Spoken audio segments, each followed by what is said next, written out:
Top ട്യൂഷന്റെ geography ട്യൂട്ടോറിയലിലേക്ക് എല്ലാവർക്കും സ്വാഗതം. ഇന്ന് നമ്മൾ പഠിക്കാൻ പോകുന്നത് ചാപ്റ്റർ 4 കൺസ്യൂമർ റൈറ്റ്സ് ആൻഡ് പ്രൊട്ടക്ഷനിൽ വരുന്ന ഫോക്കസ്ഡ് ക്വസ്റ്റ്യൻസുകളാണ്.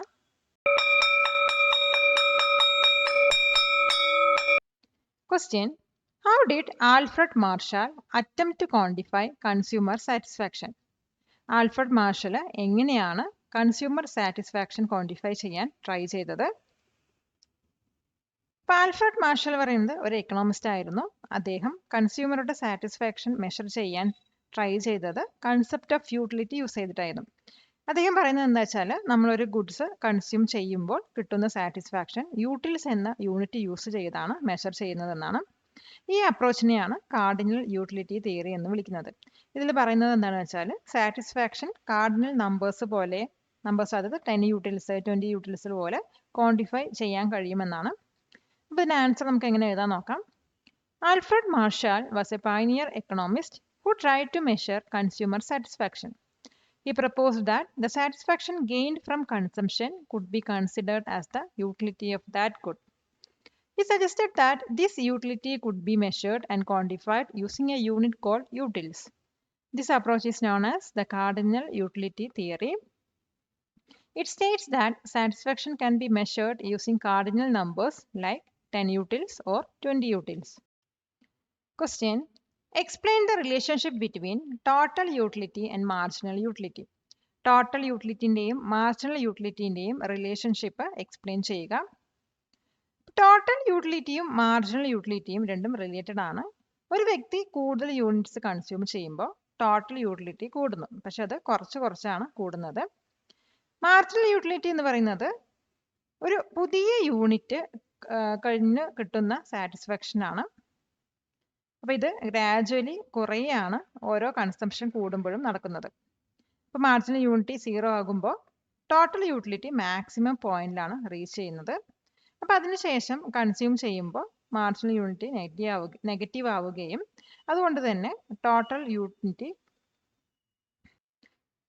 ഇൻക്രീസ് ചെയ്യുന്നത് കുറയുകയും ചെയ്യും. അപ്പോൾ ഇതിന് ആൻസർ നമുക്ക് എങ്ങനെ എഴുതാൻ നോക്കാം. Total utility and marginal utility are related concepts. As a person consumes more units of a commodity, the total utility increases, but at a decreasing rate. This is because the marginal utility, which is the utility from each additional unit, keeps falling. When the marginal utility reaches 0, the total utility is at its maximum point and stops increasing. If consumption continues after this point, the marginal utility becomes negative and the total utility starts fall. Differentiate between durable and non-durable goods with examples. Durable non-durable goods example സഹിതം differentiate ചെയ്യുക. Durable goods എന്ന് പറയുന്നത് long time use ചെയ്യാൻ പറ്റുന്ന സാധനങ്ങളാണ്, അതായത് repeated ആയിട്ട് use ചെയ്യാൻ കഴിയുന്ന ഐറ്റംസ് ആണ്. എക്സാമ്പിളായി പറയുകയാണെങ്കിൽ വീട്, ഫുട്വെയർ, ടേബിൾസ് എന്നിവയൊക്കെ. അതേസമയം നോൺ ഡ്യൂറബിൾ ഗുഡ്സ് എന്ന് പറഞ്ഞു കഴിഞ്ഞാൽ ഒരു സമയം അല്ലെങ്കിൽ ഒരു തവണ യൂസ് ചെയ്യാൻ പറ്റുന്ന ഗുഡ്സ് ആണ്. എക്സാമ്പിൾ പറയുകയാണെങ്കിൽ മിൽക്ക്, അതുപോലെ വെജിറ്റബിൾസ്, ഫുഡ് ഐറ്റംസ് എന്നിവയൊക്കെയാണ്. അപ്പോൾ ഇതിന്റെ ആൻസർ നമുക്ക് എങ്ങനെ എഴുതാൻ നോക്കാം. Durable goods are things that last for a long time and can be reused multiple times. They do not get used up in a single use. Examples of durable goods include a house, a table, and footwear. Non-durable goods, on the other hand, are items that can be used only for a short period of just once. Milk, vegetables, and other food items are examples of non-durable goods. Question: why is it important for consumers to get a bill with a GST number? എന്തുകൊണ്ടാണ് consumers GST നമ്പറുള്ള bill വാങ്ങിക്കണം എന്ന് പറയുന്നത്? ഇപ്പോൾ GST നമ്പറുള്ള bill എടുക്കുന്നത് വളരെ important ആണ്. കാരണം നമ്മളൊരു സാധനം വാങ്ങിക്കുമ്പോൾ അതിനകത്ത് എന്തെങ്കിലും പ്രശ്നങ്ങൾ അല്ലെങ്കിൽ ഒരു കംപ്ലൈൻറ്റ് ഫയൽ ചെയ്യണമെങ്കിൽ ഈ ഒരു ബില്ല് നമുക്ക് പ്രൂഫായിട്ട് യൂസ് ചെയ്യാൻ കഴിയും. അതോടൊപ്പം തന്നെ നമ്മൾ ബില്ല് വാങ്ങിക്കുമ്പോൾ അതിനകത്ത് ടാക്സ് ഡീറ്റെയിൽസ് ഉണ്ടെങ്കിൽ നമ്മൾ കൊടുക്കുന്ന ടാക്സ് ഗവൺമെന്റിന് റീച്ച് ചെയ്യേണ്ടത് നമുക്ക് ഉറപ്പുവരുത്താം. അതോടൊപ്പം തന്നെ ഒരു റെസ്പോൺസിബിൾ ആയിട്ടുള്ള സിറ്റിസൺ ആവാനും അതുപോലെ കൺട്രിയുടെ എക്കണോമിക്കിൽ നമുക്ക് കോൺട്രിബ്യൂട്ട് ചെയ്യാനും കഴിയുന്നു. ഇതിന്റെ ആൻസർ നമുക്ക് എങ്ങനെ എഴുതാൻ നോക്കാം. It is very important to get a bill with a GST number when you purchase goods and services. This helps to ensure that you are not being cheated by the seller. A proper GST bill is proof of your purchase and is necessary if you need to file a complaint later. By collecting the bill, you also ensure that the tax you pay reaches the government. This makes you a responsible citizen and contributes to the nation's economy. ഈ video ഉപകാരപ്പെട്ടുവെങ്കിൽ like ചെയ്യൂ, share ചെയ്യൂ. Question: What are the different rates of GST mentioned in the chapter? ഈ ചാപ്റ്ററിൽ mention ചെയ്തിരിക്കുന്ന different rates of GST ഏതൊക്കെയാണ്? ഇപ്പോൾ different ഐറ്റത്തിനും അതുപോലെ സർവീസസിനൊക്കെ different GST rate ആണ് വരുന്നത്. അതായത് 5%, 12%, 18%, 28% എന്നുപോലെയുള്ള ടാക്സ് സ്ലാബുകൾസ് ആണ് വരുന്നത്. ഇപ്പോൾ ചില പ്രൊഡക്ട്സിന് വന്നിട്ട് GST ഉണ്ടാവില്ല, അവിടെ വരുന്നത് 0% ആയിരിക്കും. അതുകൊണ്ട് തന്നെ അതിന് എക്സംപ്റ്റഡ് ഐറ്റംസ് എന്നാണ് പറയുന്നത്. അതുപോലെ നമ്മൾ പേ ചെയ്യുന്ന GST വന്നിട്ട് പകുതി സെൻട്രൽ ഗവൺമെന്റിനും അതുപോലെ പകുതി സ്റ്റേറ്റ് ഗവൺമെന്റിനാണ് കൊടുക്കുന്നത്. അതായത് നമ്മളൊരു 10% GST കൊടുത്തു കഴിഞ്ഞാൽ അതിൻ്റെ 5% സ്റ്റേറ്റ് ഗവൺമെന്റും അതുപോലെ തന്നെ 5% സെൻട്രൽ ഗവൺമെന്റിനുമാണ് പോകുന്നത്. അപ്പോൾ ഇതിൻ്റെ ആൻസർ നമുക്ക് എങ്ങനെ എഴുതാൻ നോക്കാം. The chapter mentions that there are various rates of GST for different goods and services. The different tax slabs mentioned are 5%, 12%, 18%, and 28%. These rates are applied based on the type of product or service. There are also some products that are exempted from GST, meaning they have a 0% tax rate. The GST we pay is divided equally between the state government, that is SGST, and the central government, that is CGST. Question: Mention any 4 objectives of the consumer protection movement. Consumer protection movement വരുന്ന 4 objectives mention ചെയ്യുക. ഇപ്പോൾ consumer റൈറ്റ്സിൻ്റെ main aim എന്ന് പറയുന്നത് defend ചെയ്യാനാണ്. അതായത് എല്ലാവരും സേഫായിട്ട് purchase ചെയ്യാൻ കഴിയുക എന്നതാണ്. പിന്നെ ഫ്രോഡിൽ നിന്നും അതുപോലെ ചീറ്റിങ്ങിൽ നിന്നൊക്കെ അതൊക്കെ സ്റ്റോപ്പ് ചെയ്യാൻ വേണ്ടിയിട്ടാണ് ഈ മൂവ്മെൻറ്റ് മെയിനായിട്ട് വർക്ക് ചെയ്യുന്നത്. പിന്നെ പറയുന്നത് കൺസ്യൂമേഴ്സിനെ എഡ്യൂക്കേറ്റ് ചെയ്യാൻ, അതായത് ഇൻഫർമേഷൻ, ഒരു പ്രൊഡക്റ്റിനെ കുറിച്ചുള്ള ഇൻഫർമേഷൻ കൊടുക്കുക, അവർക്ക് വേണ്ടിയിട്ട് സ്ട്രോങ് ലോസ് ഉണ്ടാക്കുക എന്നിവയൊക്കെയാണ്. അപ്പോൾ ഇതിൻ്റെ ആൻസർ നമുക്ക് എങ്ങനെ എഴുതാൻ നോക്കാം. The consumer protection movement has several important objectives. One key objective is to protect the rights of all consumers from being violated. Another objective is to prevent frauds and cheating by businesses. The movement also works to empower consumers by providing them with information and education. A fourth objective is to push for legislation and laws that safeguard consumer interest. Question: When did the Consumer Protection Act of 1986 come into force? എപ്പോഴാണ് consumer protection act of 1986 ഫോഴ്സിൽ വന്നത്? Consumer protection act 1986 വന്നിട്ട് ഇന്ത്യയിൽ പാസ്സായത് December 24, 1986 ആണ്. ഇത് വന്നിട്ട് UN guide lines ആയ 1985 UN guide lines അതിന് ശേഷം വരുന്ന ഒരു ഇമ്പോർട്ടൻ്റ് ആയിട്ടുള്ള സ്റ്റെപ്സ് ആണ്. അപ്പോൾ ഇതിൽ കൺസ്യൂമർ റൈറ്റ്സ് ക്ലിയർ ആയിട്ട് തന്നെ ഡിഫൈൻ ചെയ്തിട്ടുണ്ട്. അതുപോലെ തന്നെ സ്പെഷ്യൽ ജുഡീഷ്യൽ സിസ്റ്റം ഉണ്ടാക്കിയിട്ട് കൺസ്യൂമേഴ്സിൻ്റെ പ്രൊട്ടക്ഷൻ എൻഷുർ ചെയ്യുകയും ഈ ഒരു ആക്ടിൽ ചെയ്യുന്നുണ്ട്. അപ്പോൾ ഇതിൻ്റെ ആൻസർ നമുക്ക് എങ്ങനെ എഴുതാൻ നോക്കാം.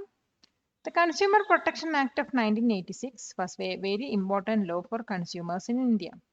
It was passed by both the Houses of Parliament in 1986. The Act officially came into force on December 24, 1986. This was after the United Nations adopted guidelines on consumer protection in 1985. This act clearly defined consumer rights and established a separate judicial system for their protection. Question: Mention any 4 features of the Consumer Protection Act 2019. Consumer Protection Act 2019 4 features mention ചെയ്യുക. ഇപ്പോൾ consumer protection act 2019 വന്നിട്ട് 19 central consumer protection authority, അതായത് CCPA ഉണ്ടാക്കി. ഇത് വന്നിട്ട് മെയിനായിട്ട് ഉണ്ടാക്കി എന്തിനാണെന്ന് വെച്ചാൽ കൺസ്യൂമേഴ്സിൻ്റെ റൈറ്റ് ഡിഫെൻഡ് ചെയ്യണം. അതോടൊപ്പം തന്നെ അൺഫെയർ ആയിട്ടുള്ള ട്രേഡ് പ്രാക്ടീസസ് പ്രിവെൻറ്റ് ചെയ്യാൻ വേണ്ടിയിട്ട് ഈ കൊമേഴ്സ് പ്ലാറ്റ്ഫോംസിന് കുറച്ച് സ്ട്രിക്റ്റ് റൂൾസിനകത്ത് കൊണ്ടുവന്നിട്ടുണ്ട്. പിന്നെ കൺസ്യൂമേഴ്സിന് കൺഫ്യൂസ് ആവാതിരിക്കാൻ വേണ്ടിയിട്ട് മിസ്ലീഡിങ് ആഡ്സ് ഒക്കെ ബാൻ ചെയ്തു. അതോടൊപ്പം തന്നെ അഡൾട്രേറ്റഡും അതുപോലെ ഫേക്ക് ഫുഡ് സെല്ല് ചെയ്യുന്നവർക്ക് പണിഷ്മെന്റ് ഈ ഒരു ആക്ടിൽ നൽകുന്നുണ്ട്. അപ്പോൾ ഇതിന്റെ ആൻസർ നമുക്ക് എങ്ങനെ എഴുതാൻ നോക്കാം. The Consumer Protection Act 2019 has several modern features. First, it established a Central Consumer Protection Authority to protect consumer rights. Second, it includes specific rules to prevent unfair trade practices by e-commerce platforms. Third, it provides for punishment of those who manufacture or sell adulterated or counterfeit goods. Fourth, it prohibits the spread of misleading advertisement to protect consumers from being fooled. Question: what are the roles of Consumer Protection Councils? Consumer Protection Councils ന്റെ Rolls എന്തൊക്കെയാണ്? ഇപ്പോൾ consumer കോർട്സിന് പുറമെ ഒരു 3 tyre advisory committees ഉണ്ട്. അതായത് district, state, national ലെവലിലുള്ള consumer protection councils. ഈ കൗൺസിൽസിന്റെ main aim എന്ന് പറയുന്നത് ഗവൺമെന്റിന് കൺസ്യൂമർ റൈറ്റ്സിനെയും അതുപോലെ പ്രൊട്ടക്ഷനെയും കുറിച്ചിട്ടുള്ള അഡ്വൈസ് നൽകുക എന്നാണ്. അതുപോലെ തന്നെ പോളിസീസ് ഒക്കെ റിവ്യൂ ചെയ്തിട്ട് ഇംപ്രൂവ്മെന്റ് സജസ്റ്റ് ചെയ്യുന്നു. പിന്നെ കൺസ്യൂമേഴ്സിന്റെ റൈറ്റ്സ് പ്രൊട്ടക്ട് ചെയ്യും അതുപോലെ പ്രൊമോട്ട് ചെയ്യാനും ഈ ഒരു കൗൺസിൽ നമ്മളെ വളരെയധികം ഹെൽപ്പ് ചെയ്യുന്നു. അപ്പോൾ ഇതിന്റെ ആൻസർ നമുക്ക് എങ്ങനെ എഴുതാൻ നോക്കാം. Besides the consumer courts, there are also 3-tiered advisory committees called Consumer Protection Councils. These councils exist at district, state, and national levels. Their main role is to advise the respective governments on matters related to consumer rights and protection. They review consumer-related policies and suggest improvements. These councils help in promoting and protecting the rights of consumers across the country. ഇതുപോലുള്ള വീഡിയോകൾക്കായി top ട്യൂഷന്റെ ഈ channel subscribe ചെയ്യൂ. Question: what should you do if you face fraud related to educational institutions? Educational ഇൻസ്റ്റിറ്റ്യൂഷൻസുമായി related ആയിട്ടുള്ള fraud face ചെയ്യപ്പെട്ടാൽ നമ്മൾ എന്താണ് ചെയ്യേണ്ടത്? ഇപ്പോൾ എഡ്യൂക്കേഷണൽ ഇൻസ്റ്റിറ്റ്യൂഷനുമായിട്ട് റിലേറ്റഡ് ആയിട്ടുള്ള ഫ്രോഡ് നമ്മൾ ഫേസ് ചെയ്ത് കഴിഞ്ഞാൽ UGC, AICTE അല്ലെങ്കിൽ സ്റ്റേറ്റ് ബോർഡിനെ നമുക്ക് കോൺടാക്ട് ചെയ്യാം. അല്ലെങ്കിൽ കൺസ്യൂമർ ഫോറത്തിൽ കംപ്ലൈൻറ്റ് ഫയൽ ചെയ്യുക, അല്ലെങ്കിൽ പോലീസ് കംപ്ലൈൻറ്റ് കൊടുക്കാവുന്നതാണ്. ഇനി ഫ്രോഡ് റിപ്പോർട്ട് ചെയ്യാൻ മിനിസ്ട്രി ഓഫ് എഡ്യൂക്കേഷനെയും നമുക്ക് കോൺടാക്ട് ചെയ്യാവുന്നതാണ്.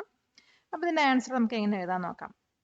If you are cheated by an educational institution, there are several steps you can take. You can contact official bodies like the University Grants Commission, UGC, AICTE, or the State Board. You can also approach a consumer forum to file a complaint. It is also possible to lodge a complaint with the police. Contacting the Ministry of Education is another option to report the fraud. Question: what steps can be taken in case of healthcare fraud? Healthcare fraud in the case എന്തൊക്കെ steps ആണ് നമുക്ക് എടുക്കാൻ കഴിയുക? Health care fraud നടന്നാൽ state അല്ലെങ്കിൽ national medical കൗൺസിലിന്റെ grievance പോർട്ടലിൽ നമുക്ക് കംപ്ലൈന്റ് ഫയൽ ചെയ്യാവുന്നതാണ്. അതോടൊപ്പം തന്നെ ഡയറക്ടറേറ്റ് ഓഫ് ഹെൽത്തിന് റിപ്പോർട്ട്സും കംപ്ലൈന്റും അയച്ച് നമുക്ക് ആക്ഷൻ എടുക്കാൻ കഴിയും. ഇനി സീരിയസ് ആയിട്ടുള്ള ഫ്രോഡ് ആണെങ്കിൽ ഹൈക്കോർട്ട് അല്ലെങ്കിൽ സുപ്രീം കോർട്ടിൽ PIL അതായത് പബ്ലിക് ഇൻട്രസ്റ്റ് ലിറ്റിഗേഷൻ ഫയൽ ചെയ്യാൻ നമുക്ക് കഴിയുന്നതായിരിക്കും. ഓപ്ഷനായിട്ട് ആരോഗ്യ സെറ്റു ആപ്പിൽ നമുക്ക് കംപ്ലൈന്റ് കൊടുക്കാം. അപ്പോൾ ഇതിന്റെ ആൻസർ നമുക്ക് എങ്ങനെ എഴുതാൻ നോക്കാം. In case of healthcare frauds, there are specific authorities you can complain to. You can file a complaint through the grievance portal of the state or national medical council. You can also send a complaint with a report to the director of health. For serious health frauds, you can file a public interest litigation, that is PIL, in the High Court or Supreme Court. Filing a complaint through the Arogya Setu app is also an option. Question: how can one complain about online fraud? Online ഫ്രോഡിനെ കുറിച്ചിട്ട് ഒരാൾക്ക് എങ്ങനെയാണ് complaint ചെയ്യാൻ കഴിയുക? ഇപ്പോൾ online fraud നടന്നാലുടൻ cybercrime.govern.in എന്ന പോർട്ടലിൽ cyber crime സെല്ലിലേക്ക് നമുക്ക് കംപ്ലൈൻറ്റ് ഫയൽ ചെയ്യാൻ കഴിയും. അതുപോലെ ഇൻസിഡൻറ്റ് വന്നിട്ട് CERT ഇൻ പോർട്ടലിലും അതിൽ റിപ്പോർട്ട് ചെയ്യാം. ഇത് വന്നിട്ട് ഇന്ത്യയിലെ കമ്പ്യൂട്ടർ എമർജൻസി റെസ്പോൺസ് ടീമാണ്. ഇപ്പോൾ നാഷണൽ കൺസ്യൂമർ ഹെൽപ്പ് ലൈനിൽ നമുക്ക് കംപ്ലൈൻറ്റ് കൊടുക്കാവുന്നതാണ്. നേരത്തെ ആക്ഷൻ എടുക്കുന്നത് കൊണ്ടാണ് പ്രോബ്ലംസ് ഒക്കെ പെട്ടെന്ന് റിസോൾവ് ആവാൻ സഹായിക്കുന്നത്. അപ്പോൾ ഇതിന് ആൻസർ നമുക്ക് എങ്ങനെ എഴുതാൻ നോക്കാം. If you become a victim of online fraud, there are specific channels to report it. You should immediately complain to the cybercrime cell through the cybercrime.gov.in portal. You can also report the incident to the CERT in portal, which is the Indian Computer Emergency Response Team. Another way is to submit a complaint through the National Consumer Helpline. Acting quickly is important to increase the chance of resolving the issues. Question: what is the procedure if you face banking fraud? Banking fraud face ചെയ്തതിനാൽ എന്ത് procedures ഒക്കെയാണ് നമ്മൾ ചെയ്യേണ്ടത്? ഇപ്പോൾ bank fraud കാണുമ്പോൾ ആദ്യം ചെയ്യേണ്ടത് ബാങ്കിന്റെ ഗ്രീവൻസ് റിഡ്രസൽ മെക്കാനിസത്തിൽ കംപ്ലൈന്റ് കൊടുക്കുക എന്നാണ്. അതായത് ബ്രാഞ്ച് മാനേജറിനെ കോൺടാക്ട് ചെയ്യുക. 30 ദിവസത്തിൽ ബാങ്ക് സൊല്യൂഷൻ നൽകുന്നില്ലെങ്കിൽ RBI ബാങ്കിംഗ് ഓംബഡ്സ്മാനെ അപ്രോച്ച് ചെയ്യാം. അപ്പോൾ ഓംബഡ്സ്മാന്റെ ടോൾ ഫ്രീ നമ്പർ അല്ലെങ്കിൽ ഇമെയിൽ വഴി നമുക്ക് കോൺടാക്ട് ചെയ്യാവുന്നതാണ്. ഇവർ വന്നിട്ട് ബാങ്ക് റിലേറ്റഡ് ആയിട്ടുള്ള കംപ്ലൈൻറ്റ്സ് ഒക്കെ സെറ്റിൽ ചെയ്യുന്നവരാണ്. അപ്പോൾ ഇതിന്റെ ആൻസർ നമുക്ക് എങ്ങനെ എഴുതാൻ നോക്കാം. If you face any kind of banking fraud, the first step is to approach your bank's grievance redressal mechanism. This usually means complaining to the branch manager. If the bank does not resolve your issue within 30 days, you can approach the RBI's banking ombudsman. The banking ombudsman is an official who resolves complaints against a bank. Question: what are some of the things a consumer should check on product labels? Product ലേബിൾസിൽ consumers check ചെയ്യേണ്ട ചില കാര്യങ്ങൾ എന്തൊക്കെയാണ്? അപ്പോൾ product ലേബിൾസിൽ consumer ആദ്യം check ചെയ്യേണ്ടത് expiry date ആണ്. അപ്പോൾ ഇത് വന്നിട്ട് ഒരു സ്മാർട്ട് കൺസ്യൂമറിന്റെ മെയിൻ ഹാബിറ്റ് ആണ്. അതായത് നമ്മുടെ സേഫ്റ്റിക്ക് വേണ്ടിയിട്ട് ഇത് വളരെ ഇമ്പോർട്ടൻ്റ് ആണ്. അതിനുശേഷം നമ്മൾ MRP ആണ് ചെക്ക് ചെയ്യേണ്ടത്. MRP പറയുന്നത് മാക്സിമം റീറ്റെയിൽ പ്രൈസ്. ഇത് എന്തിനാണ് ചെക്ക് ചെയ്യുന്നത് വെച്ചാൽ നമ്മളെ ഓവർ ചാർജ് ചെയ്യാതിരിക്കാനാണ് ഇത് നമ്മൾ ചെക്ക് ചെയ്യേണ്ടത്. പിന്നെ വന്നിട്ട് ആ ഒരു പ്രൊഡക്റ്റിൽ വരുന്ന ഇൻഗ്രീഡിയൻസും മാനുഫാക്ചറിങ് ഡേറ്റും അതുപോലെ നെറ്റ് വെയിറ്റ് പിന്നെ ISI, FSI പോലെയുള്ള ക്വാളിറ്റി സിമ്പിൾസ് ഒക്കെ ഉണ്ടെന്ന് നമ്മൾ ചെക്ക് ചെയ്യണം. അപ്പോൾ ഇതിന്റെ ആൻസർ നമുക്ക് എങ്ങനെ എഴുതാൻ നോക്കാം. Answer: reading product labels is a very important habit for a smart consumer. You should always check the expiry date to make sure the product is safe to use. It is also important to check the maximum retail price, that is MRP, to ensure you are not overcharged. You should look for the list of ingredients, especially if you have allergies. Checking the manufacturing date, net weight, and any quality symbols like ISI or FSI is also essential. Question: how do consumer clubs in schools help students? എങ്ങനെയാണ് സ്കൂൾസിലുള്ള consumer clubs സ്റ്റുഡൻസിനെ help ചെയ്യുന്നത്? ഇപ്പോൾ സ്കൂളിലുള്ള consumer clubs വന്നിട്ട് സ്റ്റുഡൻസിനെ young ഏജിൽ തന്നെ consumer rights അതുപോലത്തെ റെസ്പോൺസിബിലിറ്റീസിനെ കുറിച്ചിട്ട് പഠിപ്പിക്കുന്നുണ്ട്. പിന്നെ കൺസ്യൂമർ പ്രൊട്ടക്ഷനെ കുറിച്ചിട്ടുള്ള അവയർനെസ് സ്പ്രെഡ് ചെയ്യാനുള്ള സെമിനാർസും എക്സിബിഷൻസ് ടോക്സ് പോലുള്ള ആക്ടിവിറ്റീസും ഇതിനകത്ത് നടത്തുന്നുണ്ട്. ഈ ക്ലബിൽ പാർട്ടിസിപ്പേറ്റ് ചെയ്യുന്നത് കൊണ്ട് സ്റ്റുഡൻസിന് ഫ്യൂച്ചറിൽ റെസ്പോൺസിബിൾ കൺസ്യൂമേഴ്സ് ആവുന്നതിന് ഒരു വലിയ സഹായം തന്നെ ചെയ്യുന്നുണ്ട്. അപ്പോൾ ഇതിന്റെ ആൻസർ നമുക്ക് എങ്ങനെ എഴുതാൻ നോക്കാം. Consumer clubs in schools plays a useful role in spreading consumer awareness among students. They help students learn about their rights and responsibilities as consumers from a young age. These clubs can organize activities like seminars, exhibitions, and talks on consumer protection. They provide practical experience to children in the classroom and beyond. By participating in these clubs, students can become more conscious and responsible consumers in the future. Palakkad നിവാസികളെ ഞങ്ങളുടെ class room ട്യൂഷനിലേക്ക് സ്വാഗതം ചെയ്യുന്നു. മറ്റൊരു വീഡിയോയുമായി വീണ്ടും കാണാം.